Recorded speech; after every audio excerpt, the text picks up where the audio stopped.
I didn't go and study that much, but I'm just gonna record what I studied anyway. So, let's see. Okay, so there are three layers, three main layers that go and use radio frequencies and like magnetic force to go and get images. The outermost is an often superconductor magnet that's always on and about 10,000 times strength of the Earth's magnetic field. Um, it's called the B0 field. That's the name for it. The middle layer is gradient coils, and it alters the B0 field in 3 dimensions, and look that localizes the radio frequency signals, so you can go and get a 3D image of what you scan. Forgot to put B0 there. Um, and it can also provide contrast. I haven't figured out exactly how yet. Um, the inner layer contains radio frequency coils, which sends the radio frequency and then detects the radio frequency from particles from the tissue. Yeah. So B0 field is just a static homogeneous field. Um, I also recorded like the range of the amounts of Tesla, so it's an order of a few Tesla for the B0 field.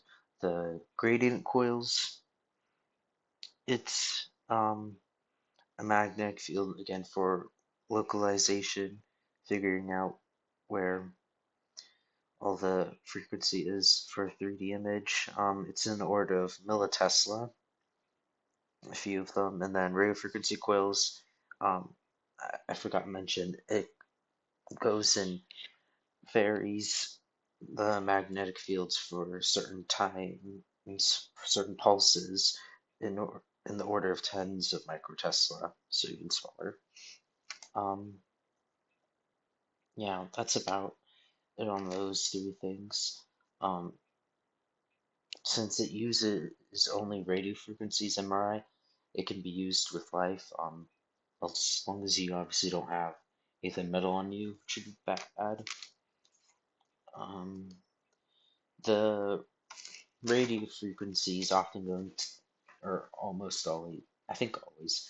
I mean, it's probably been done with other things. I think I've read about it somewhere. I forgot, but for right now, I wrote down it's done with hydrogen because of obviously the abundance of water in your body, and also because it has a high geomagnetic ratio, which I haven't figured out yet what exactly that is.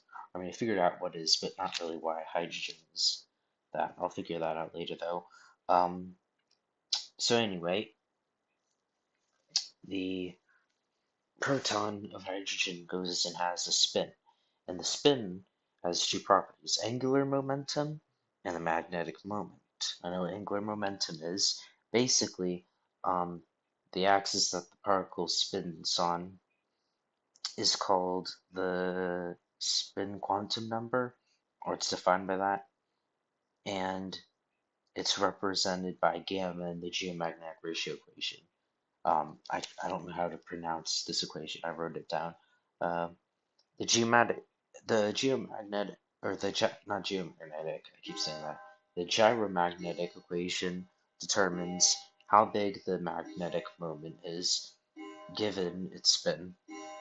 Um, yeah, when a magnetic field is shot through a proton, since it's already spinning, instead of going straight into the axis, because of its angular momentum, instead it's going to kind of like precess around and around, kind of like how, how the example in the video showed me, how if you have a top, it's going to kind of wobble because it's fighting against gravity, also as angular momentum. So something kind of similar like that. Um, yeah, if Okay, so say if a proton processes under a coil, the magnetic flux through the coil is changing, and if you have, magnets and coils, it creates electricity. and those electric signals are used to go and detect the magnetic flux. Um, I also wrote down another equation for the relationship between flux and precession frequency. Again, I don't know really how to pronounce it. Um, Last thing, uh, also learned about Lenz's law, which I I do cross researching. The lenses on the video had a different equation or a very similar equation to the actual Lenz's law equation. I guess he was just simplifying it. Um, yeah, basically,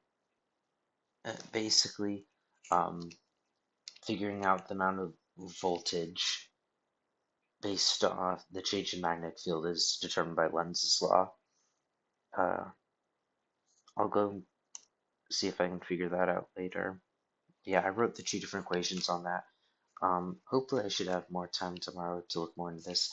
I could have went and done more. I was getting distracted and was asked to go and do certain things, but some of it I definitely could have just stayed more. That was on me, so I'll do that tomorrow. Hopefully I can just finish taking notes on the entire video. There's 4 different parts. It's quite in depth. I want to go and do that before I get into anything more complicated.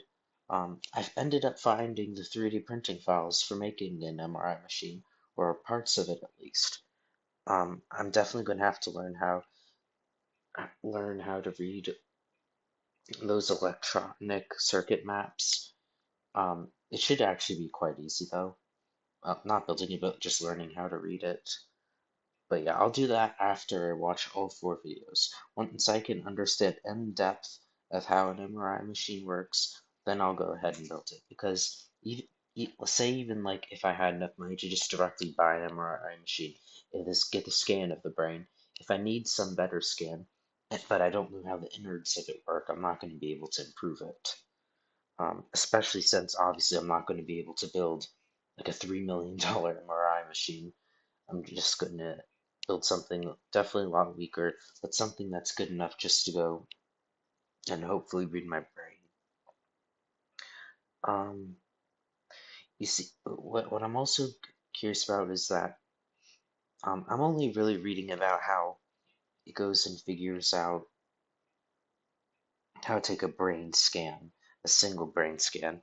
Um, Even though it's in 3D, I'm still going to figure out how to kind of like get a consistent brain scan to where it can obviously read my brain as I think or as I like think of things. Um, I haven't gotten to that yet. I think for reading that, I'm going to have to go and use like electrodes. I have it, like I said, there's a whole lot I have to learn. I'm just focusing on MRI machines right now. I have a lot of stuff pulled up, so I'll figure out the rest later.